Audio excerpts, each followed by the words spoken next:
अजितदादांच्या अपघाती निधनानंतर त्यांच्या मृत्यूबाबत संशय उपस्थित केला जातो.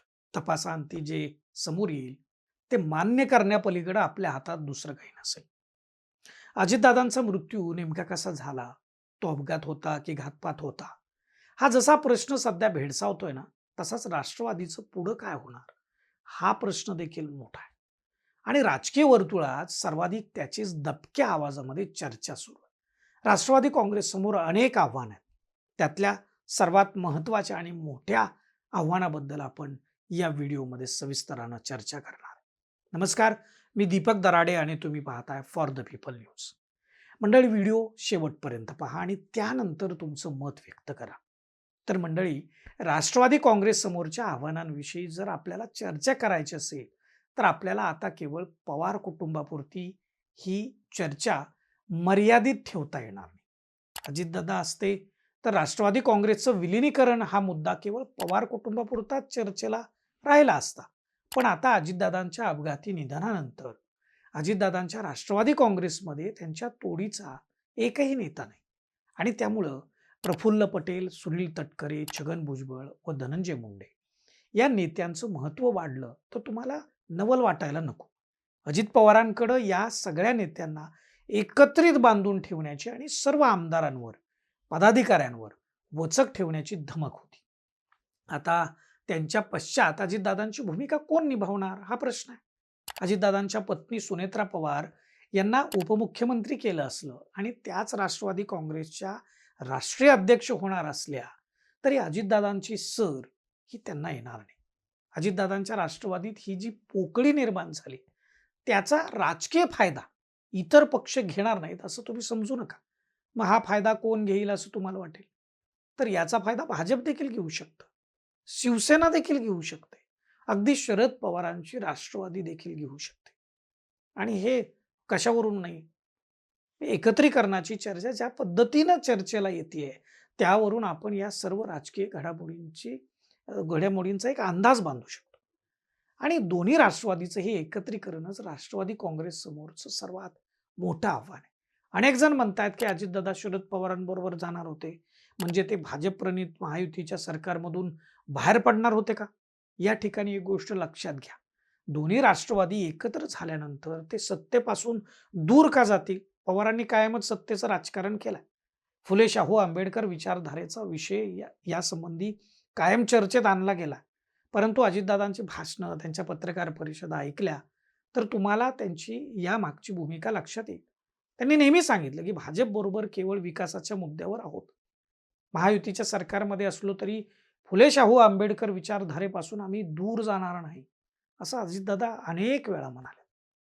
हा मुद्दा समाजासाठी सांगण्यासाठी.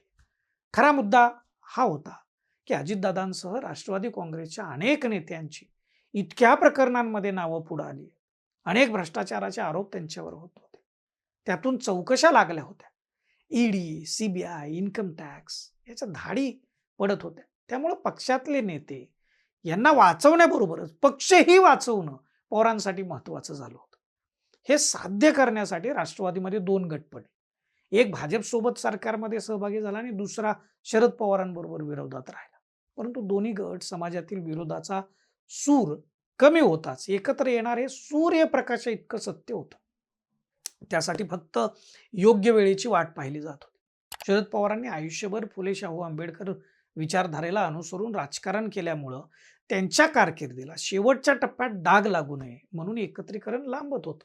अखेर 2 एप्रिल 2026 रोजी शरद पवारांचा राज्यसभेचा काळ संपतोय आणि त्याला अनुसरून शरद पवार वयोमानामुळे सक्रिय राजकारणातून थांबतील आणि नवीन पिढी एकत्र येईल आणि एकत्र राष्ट्रवादी काँग्रेस भाजप बरोबरच्या महायुती सरकारमध्येच राहील.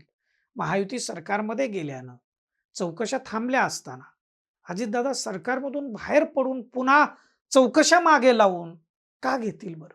सरळ साधा प्रश्न आहे हा. त्यामुळं एकत्रीकरण झाल्यानंतरही राष्ट्रवादी भाजपची साथ सोडणार नाही हे तुम्ही समजून घ्या.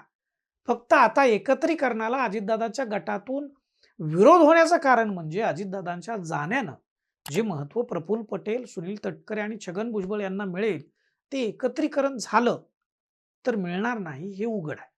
एकत्रीकरण झाल्यावर सुप्रिया सुळे येणार, जयंत पाटील येणार, रोहित पवार येणार आणि मग त्यांचं पक्षातलं वजन वाढणार. परिणामी पटेल, तटकरे, भुजबळ यांचं कोण ऐकणार? ही खरी अडचण आहे. पण राजकारणाचं 2029 पर्यंतचा जर भविष्यकाळ आपण पाहिला तर सुनेत्रा पवारांनी एकटं राहणं त्यांच्यासाठी योग्य होणार नाही. पटेल, तटकरे, भुजबळ यांच्यामध्ये आमदार निवडून आणण्याची फारशी ताकद नाही. ते महाराष्ट्राचं नेतृत्व करू शकत नाही. त्यांना समाज मान्यता मिळण्याची शक्यता कमी आहे. त्यामुळे 2029 मध्ये लोकसभा व विधानसभा निवडणुकीला सामोरं जाताना पक्षाची मोठी अडचण होऊ शकते. सुनेत्रा पवार, पार्थ पवार, जय पवार यांच्यामध्ये अजितदादांनी इतकी राजकीय परिपक्वता नाही आहे आणि भारतीय जनता पार्टीसमोर या तिघांचं राजकारण नेतृत्व टिकणं अवघड होऊन बसेल. दुसरी एक शक्यता जी 100% खरी होईल. 2029 मध्ये भाजपा स्वतंत्र विधानसभा निवडणूक लढेल. मी विधानसभा म्हणतोय, विधानसभे अगोदर लोकसभा निवडणूक होणार आहे. पण ती निवडणूक एनडीए म्हणून सर्वजण एकत्र लढतील आणि केंद्रामध्ये जर भाजपाचं पुन्हा एनडीएचं भाजपप्रणीत सरकार जर आलं तर भाजपा विधानसभा स्वतंत्र लढणार. शिवसेना, राष्ट्रवादी काँग्रेस हे दोन पक्ष फोडून तोपर्यंत बराच कालावधी लोटलेला असणार आहे. त्यावेळी उद्धव ठाकरेंना पक्षफुटीची सहानुभूती मिळणार नाहीये. तसेच ते अजितदादा गटाला पण मिळणार नाही. त्यावेळी स्वतंत्र लढताना भाजप, राष्ट्रवादी काँग्रेसमधले अनेक आमदार, नेते, पदाधिकारी गळाला लावणार.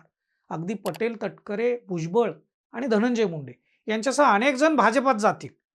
तीच स्थिती शिंदेच्या शिवसेनेची पण होईल. त्यामुळे इतकं सैन्यबल घेऊन भाजप जर निवडणुकीत उतरेल तर भाजपला हरवणं विरोधी पक्षांना सहज शक्य असणार नाहीये त्यावेळी. आणि भाजपने राष्ट्रवादीतले आमदार आणि नेते गळाला लावले तर त्यावर ओरडण्यानं काहीच होणार नाहीये. महत्वाचं म्हणजे राजकारणात निवडणुकीच्या पूर्वी अशी फोडाफोडी काही नवीन नाहीये. पूर्वापार हे चालत आलेलं आहे. त्यामुळं भाजपला यासाठी त्यावेळी दोष देण्यामध्ये काही अर्थ नसणार आहे. म्हणून राष्ट्रवादीचे दोन गट आता एक झाले तर त्यांच्याकडे नेते असतील. पवार म्हणून राजकारणातला जो ब्रँड आतापर्यंत गेल्या 50-60 वर्षामध्ये तयार झालाय त्याची एकत्र ताकद असेल. त्याचा फायदा त्यांना होईल. विशेषतः राष्ट्रवादी काँग्रेसची ताकद पुणे जिल्ह्यासह पश्चिम महाराष्ट्रात सर्वाधिक आहे आणि त्यासोबतच मराठवाडा, उत्तर महाराष्ट्र आणि काही प्रमाणात विदर्भामध्ये राष्ट्रवादीचे काही आमदार आहेत. तिथं ताकद जरा कमी आहे. पण एकत्रीकरण झालं तर राष्ट्रवादी काँग्रेस समोर एक आव्हान उभं राहू शकतं आणि ते म्हणजे सुनील तटकरे, प्रफुल्ल पटेल, छगन भुजबळ आणि धनंजय मुंडेंना हे पक्षात कायम ठेवून. परंतु आत्ताची स्थिती पाहता हे चारही नेते राष्ट्रवादीत राहण्याची शक्यता कमी दिसते. यासाठी आपल्याला 2029च्या विधानसभा निवडणुकीपर्यंतची वाट बघावी लागेल. तोपर्यंत काय काय घडतंय ते आपण बघत राहूच आणि या घडामोडींचं विश्लेषण आम्ही तुमच्यापर्यंत घेऊन येत राहू. तुम्ही फॉर द पीपल न्यूज चॅनलला सबस्क्राईब करा आणि व्हिडिओ खालील कमेंट बॉक्समध्ये तुम्हाला या विषयासंदर्भात काय वाटतं ते कमेंट करायला विसरू नका. धन्यवाद.